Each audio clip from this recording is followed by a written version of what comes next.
Assalomu alaykum hurmatli tomoshabinlar. Bugun men sizlarga shunday bir muhim va dolzarb mavzu haqida so'z ochmoqchimanki, bu har birimizga bevosita tegishli. Gap pensiya fondi va uning so'nggi o'zgarishlari haqida ketadi. Agar siz bu videoni ko'rayotgan bo'lsangiz, demak, bu ma'lumot siz uchun ayniqsa muhimdir.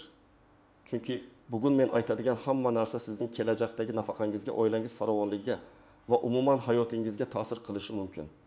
Bu shunchaki ogohlantirish emas. Bu pensiya tizimidagi yangi qoidalar haqida shoshilinch xabar.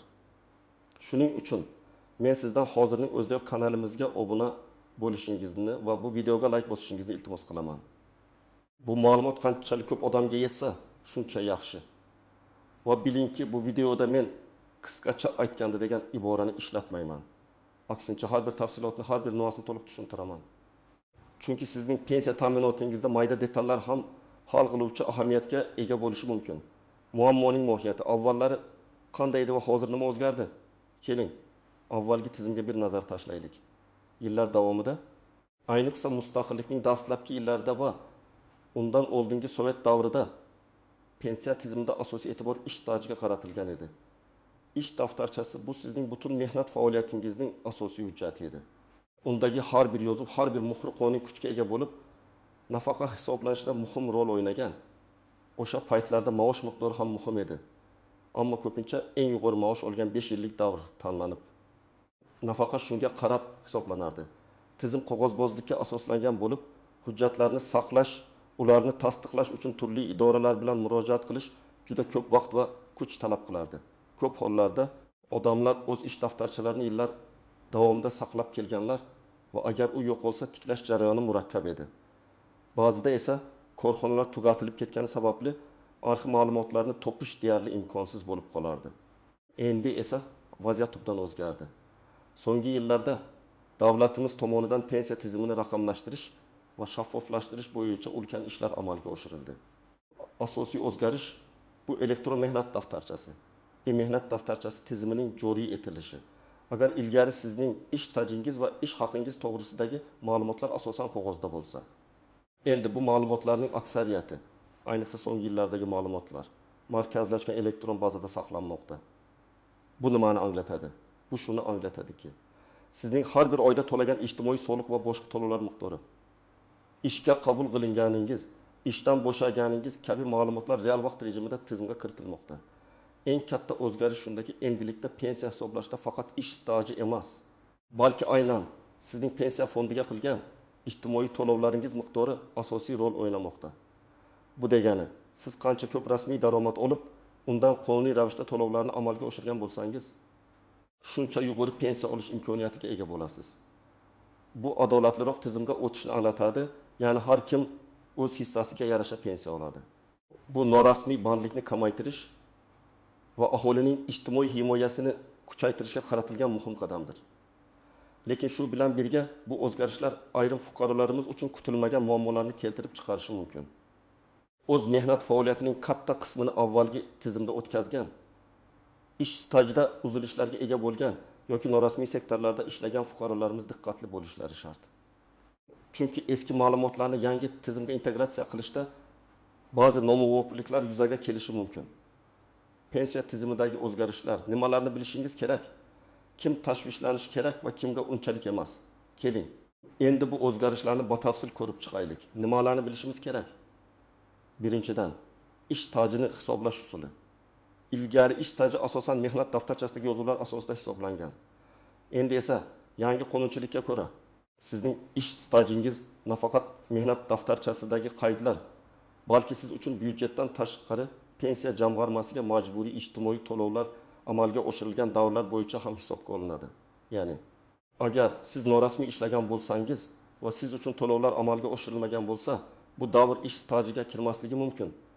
Garchi mehnat daftarchangizda yozuv bo'lsa ham, bu juda muhim nuans. Ikkinchidan, o'rtacha ish haqi. Nafaqani hisoblashda asosiy omillardan biri bu pensiya olish uchun murojaat qilgan kishining o'rtacha oylik ish haqidir. Ilgari yuqorida aytib o'tganimdek, oxirgi 10 yildagi istalgan 5 yilning o'rtacha ish haqi hisoblanishi mumkin edi. Yangi qoidalar esa bu jarayonga yanada aniqlik kiritadi. Endilikda sizning butun mehnat faoliyatingiz davomida olingan real daromadlaringiz ya'ni undan ijtimoiy soliq to'langan daromadlar inobatga olinishi mumkin. Agar siz erta yoshlaringizda yuqori maosh olgan bo'lsangiz ham, bu ma'lumotlar elektron bazada bo'lmasa, qiyinchiliklar tug'ilishi mumkin. Bu qo'yda ayniqsa. Maosh konvertda berilgan yoki norasmiy ishlagan fuqarolarimiz uchun katta farq qiladi. Uchinchidan, pensiyaning turlari. O'zgarishlar yoshga doir pensiya, nogironlik pensiyasi va bo'g'uvchisini yo'qotganlik pensiyasini hisoblashga ham ta'sir qiladi. Nogironlik pensiyasi yoki boquvchisini yo'qotganlik pensiyasini olishda ham ish staji va o'rtacha ish haqi bilan bog'liq yangi talablar paydo bo'lishi mumkin. Xo'sh, kimlar ayniqsa tashvishlanishi kerak? Aslish nafaqaga yaqin qolganlar, ayniqsa keyingi 25 yil ichida. Agar sizning yoshingiz 55-6 atrofida bo'lsa va nafaqaga chiqish arafasida bo'lsangiz, sizning holatingiz eng ko'p e'tiborni talab qiladi. Chunki sizning mehnat faoliyatingizning katta qismi eski qoidalar asosida o'tgan. Hozirgi raqamlashtirish jarayonida eski davrlarga oid ma'lumotlarni elektron bazaga kiritishda xatoliklar yoki to'liqsizliklar yuzaga kelishi mumkin. Sizning eski ish daftarchangizdagi yozuvlar bilan pensiya fondining elektron bazasidagi ma'lumotlar o'rtasida nomuvofiqliklar bo'lsa, bu sizning pensiyangiz miqdoriga bevosita ta'sir qiladi. Asrish misol 1, kutilmagan kamayish. Astis tasavvur qiling, 7 yoshli Ra'no opa 7 yil tikuvchilik seksida ishlagan. Uning ish daftarchasida barcha yozuvlar bor, lekin 2005-2010 yillar oralig'ida ishlagan davrda. Sexning rahbari norasmiy ravishda maosh bergan va u uchun pensiya fondiga to'lovlarni to'g'ri amalga oshirmagan. Ra'no opa o'zi buni bilmagan. Endi esa nafaqaga chiqish uchun murojaat qilganda. Pensiya fondi bazasida uning 10 yillik staji uchun to'lovlar topilmagan. Natijada uning hisoblangan pensiyasi kutilgandan ancha kam chiqishi mumkin. Ra'no opa bu holatdan xavotirga tushib, endi o'sha davrdagi ish joyidan ma'lumotnoma olishga majbur bo'ladi, lekin sex allaqachon tugatilgan bo'lishi ehtimoli bor. 2. Aslish ish stajida uzilishlarga ega bo'lganlar. Agar sizning mehnat faoliyatingiz davomida bir necha yillar davomida rasmiy ish joyingiz bo'lmagan bo'lsa, masalan, chet elda ishlagan, uy bekasi bo'lgan, norasmiy ishlagan. Bu davrlar uchun sizning nomingizdan ijtimoiy to'lovlar amalga oshirilmagan bo'lishi mumkin. Aslish misol 2 yo'qolgan staj. Altun yoshli Sardor aka 1930-2000 yillarda davlat korxonasida ishlagan. Keyin 2000-2010 yillarda xususiy do'konda sotuvchi bo'lib norasmiy ishlagan.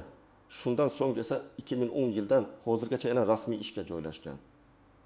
Uning ish daftarchasida 2000-2010 yillardagi do'kondagi ishi haqida yozuv bo'lishi mumkin.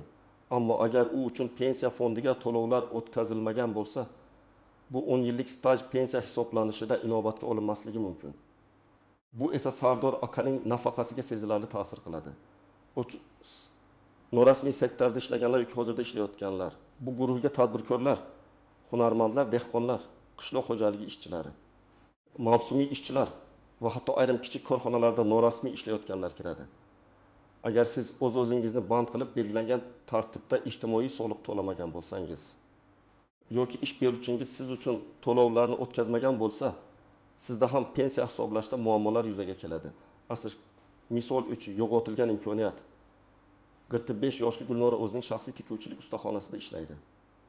U ko'p yillar davomida soliq to'lovlarini to'g'ri amalga oshirgan. Ammo o'zining ijtimoiy himoyasi, ya'ni pensiya fondiga majburiy to'lovlar haqida unchalik bosh qotirmagan. U barcha daromadini faqat biznesini rivojlantirishga sarflagan. Endi esa yangi qoidalarga ko'ra, agar u o'z-o'zini band qilgan shaxs sifatida ro'yxatdan o'tmagan va pensiya jamg'armasiga to'lovlarni amalga oshirmagan bo'lsa, bu davr uning ish stajiga kiritilmaydi va uning kelajakdagi pensiyasi hisoblashda inobatga olinmaydi. Uning endi pensiya jamg'armasiga to'lovlarni amalga oshirishni boshlaganda esa oldingi yillarni qoplash uchun kattaroq miqdorda pul to'lashi yoki bu davrlarni umuman yo'qotishiga to'g'ri keladi. Kimlarga unchalik tashvishlanmasa ham bo'ladi yoki kamroq tashvishlanishadi. Uzoq yillar davomida rasmiy va doimiy ish joyida ishlaganlar, ayniqsa davlat tashkilotlarida, yirik korxonalarda muntazam ravishda ishlagan va ish haqi to'liq hujjatlashtirilgan shaxslar uchun vaziyat nisbatan tinchroq. Ularning ma'lumotlari ko'pincha pensiya fondining elektron bazasida to'liq mavjud bo'ladi. 2. Yaqinda mehnat faoliyatini boshlagan yoshlar. Hozirgi kunda ish boshlagan yoshlar uchun barcha ma'lumotlar boshdanoq elektron tizimda qayd etiladi. Ular uchun kelajakda hujjat yig'ish yoki eski ma'lumotlarni tiklash kabi muammolar kamroq bo'ladi. Ularga faqatgina muntazam ravishda o'z mehnat daftarchalaridagi yozuvlar va pensiya fondiga qilingan to'lovlarni nazorat qilib borish talab etiladi. 3. To'lovlarni muntazam ravishda kuzatib borganlar. Ba'zi fuqarolar hatto norasmiy ishlagan bo'lsalar ham o'z ixtiyorlari bilan pensiya fondiga to'lovlarni amalga oshirganlar.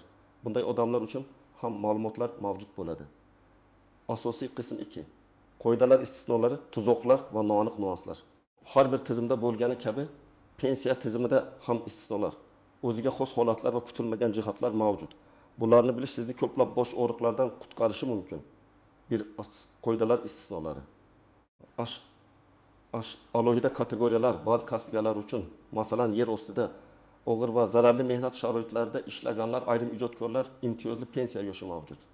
Ularning ish stajini hisoblashda maxsus koeffitsiyentlar qo'llanilishi mumkin. Ya'ni ularning har bir ish yili odatiy stajga nisbatan ko'proq hisoblanishi mumkin. Bu imtiyozlarni saqlab qolish uchun ularning ish joyi va sharoitlari haqidagi hujjatlar ayniqsa aniq va to'liq bo'lishi kerak. Ko'p farzandli onalar ba'zi hollarda ko'p farzandli onalarga ham pensiya yoshi borasida imtiyozlar berilishi mumkin. Bu imtiyozlar olish uchun farzandlarning tug'ilganlik haqidagi guvohnomalari va boshqa tasdiqlovchi hujjatlar talab qilinadi. Nogironligi bo'lgan shaxslar, ularning pensiyasi ham maxsus qoidalar asosida hisoblanadi. Bunda nafaqat ish staji, balki nogironlik darajasi va sababi ham muhim ahamiyatga ega. Harbiy xizmatchilar va huquqni muhofaza qiluvchi organlar xodimlari, ular uchun alohida pensiya ta'minoti qoidalari amal qiladi. Bu odatda umumiy fuqarolik pensiya tizimidan farq qiladi. Ularning stajini hisoblashda harbiy xizmat muddati maxsus tarzda inobatga olinadi.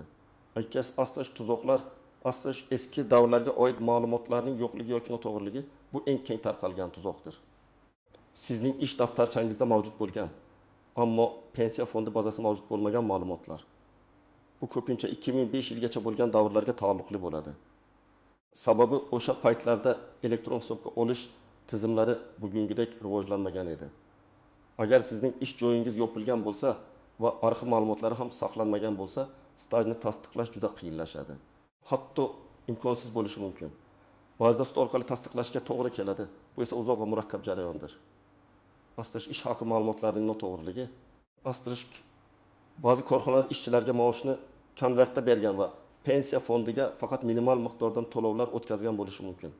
Hozirda bu amaliyotlar keskin kamaygan bo'lsa-da, avvalgi davrlarda bu holatlar ko'p kuzatilgan. Natijada sizning real olgan yuqori maoshingiz pensiya hisoblanishida aks etmasligi mumkin. Muddatlarni o'tkazib yuborish.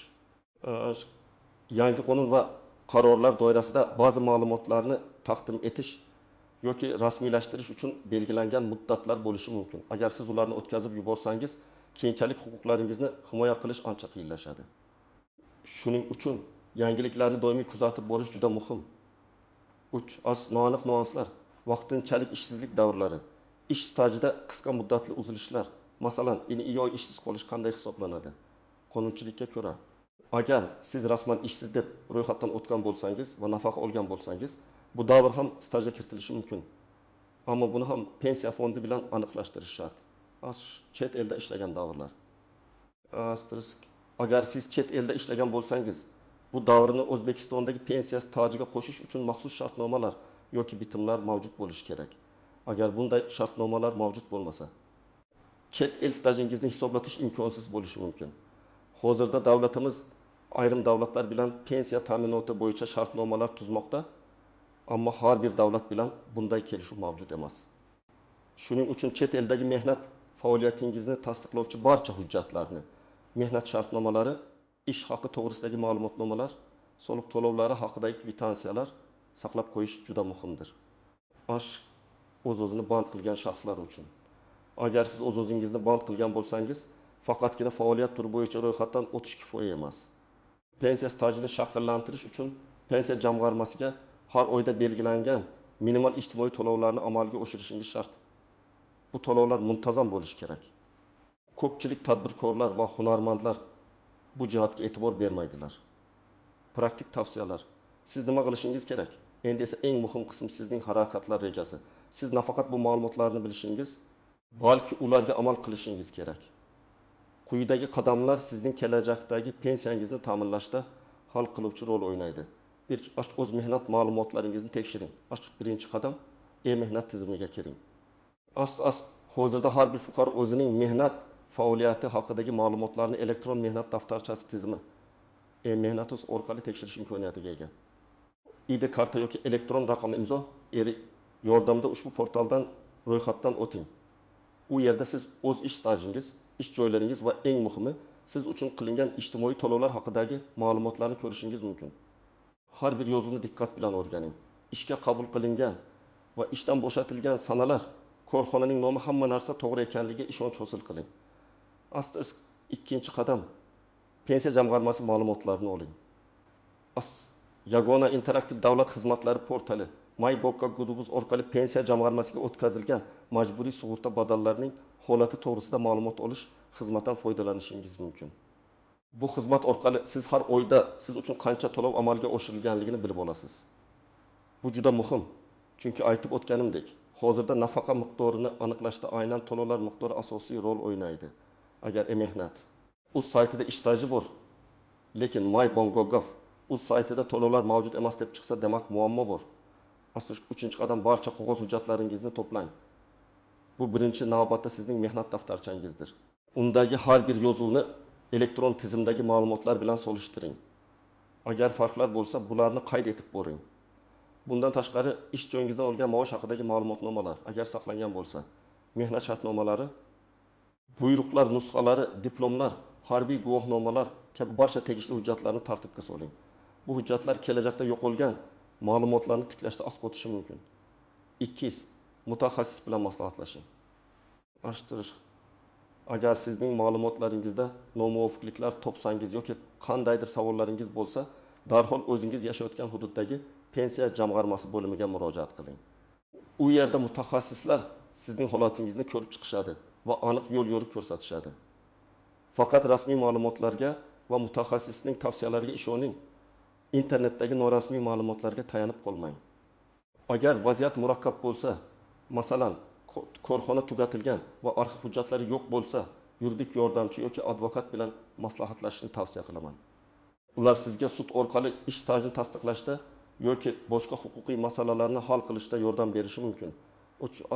Yo'qolgan hujjatlarni to'plang va ma'lumotlarni tiklang. Agar sizda eski ish staji bo'yicha ma'lumotlar pensiya jamg'armasi bazasida yo'q bo'lsa va sizda ish daftarchasidagi yozuvlar mavjud bo'lsa, siz o'sha korxonaning kadrlar bo'limiga yoki arxiviga murojaat qilishingiz kerak. U yerdan mehnat faoliyatingizni tasdiqlovchi arxiv ma'lumotnomasini olishingiz lozim. Bu ma'lumotnomada ishga qabul qilingan va ishdan bo'shatilgan sanalar, lavozimlar va ish haqi ko'rsatilgan bo'lishi kerak. Agar korxona tugatilgan bo'lsa, unda uni qabul qilgan huquqiy vorisga yoki davlat arxiviga murojaat qilish zarur. Bunday holatda arxiv ma'lumotlarini topish juda muhimdir. Agar barcha urinishlarga qaramay ma'lumotnoma topilmasa, u holda sud orqali ish stajini tasdiqlash yo'lidan borishga to'g'ri keladi. Bu jarayon uchun guvohlar ko'rsatmalari ham muhim ahamiyatga ega bo'lishi mumkin. 4. Pensiyaga chiqish uchun ariza topshirish jarayoni. Barcha hujjatlarni to'plab, ma'lumotlardagi barcha nomuvofiqliklarni bartaraf etganingizdan so'ng, pensiya yoshingizga yetganingizda pensiya tayinlash uchun ariza topshirishingiz mumkin. Bu jarayonni ham yagona interaktiv davlat xizmatlari portali my.gov.uz orqali elektron shaklda amalga oshirish mumkin. Bu jarayonni avtomatlashtirishdan maqsad inson omilini kamaytirish va fuqarolar uchun qulaylik yaratishdir. Arizangiz ko'rib chiqilgach, sizga pensiya tayinlanadi. Agar tayinlangan pensiya miqdoridan norozi bo'lsangiz, keyingi qadam shikoyat qilish. 5. Shikoyat qilish tartibi. Agar siz pensiya jamg'armasi tomonidan qabul qilingan qaror bilan rozi bo'lmasangiz, birinchi navbatda shu jamg'armaning yuqori turuvchi organiga yozma shikoyat bilan murojaat qiling. Shikoyatingizda qarorning noqonuniy ekanligini tasdiqlovchi barcha dalillarni va hujjatlarni ko'rsating. Agar bu ham natija bermasa, u holda sudga murojaat qilish huquqingiz bor. Sud tizimida sizning huquqlaringizni himoya qilish uchun barcha imkoniyatlar mavjud. Lekin buning uchun yuqorida aytib o'tilganidek barcha hujjatlaringiz tartibli bo'lishi kerak. Xulosa va yakuniy chorlov. Hurmatli do'stlar, bugungi videoda men sizga pensiya fondi tizimidagi muhim o'zgarishlar va bu o'zgarishlar sizning pensiya ta'minotingizga qanday ta'sir qilishini batafsil tushuntirishga harakat qildim.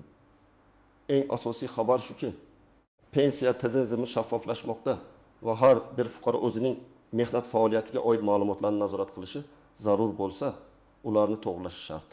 Bu sizning kelajagingiz uchun hozirdan qayg'urish demakdir. Pensiya bu sizning butun umr qilgan mehnatingizning mevasidir va uning munosib bo'lishi sizning o'zingizga ham bog'liq. Shuni unutmangki, har bir fuqaro o'zining ijtimoiy himoyasi haqida qayg'urishi kerak. O'z ma'lumotlaringizni tekshirishni, kerakli hujjatlarni yig'ishni va pensiya fondi mutaxassislari bilan maslahatlashishni aslo kechiktirmang. Bu sizga nafaqat pensiya miqdorini oshirishga, balki kelajakda yuzaga kelishi mumkin bo'lgan kutilmagan muammolardan qochishga ham yordam beradi. Umid qilamanki, bugungi ma'lumotlar siz uchun foydali bo'ldi. O'z fikrlaringizni, savollaringizni va boshdan kechirgan vaziyatlaringizni izohlarda yozib qoldiring. Bu boshqa tomoshabinlarga ham yordam berishi mumkin. Videoga like bosing va kanalimizga obuna bo'lishni unutmang. Chunki biz sizga doim shunga o'xshash muhim va dolzarb ma'lumotlarni yetkazishga harakat qilamiz. E'tiboringiz uchun rahmat. Salomat bo'ling.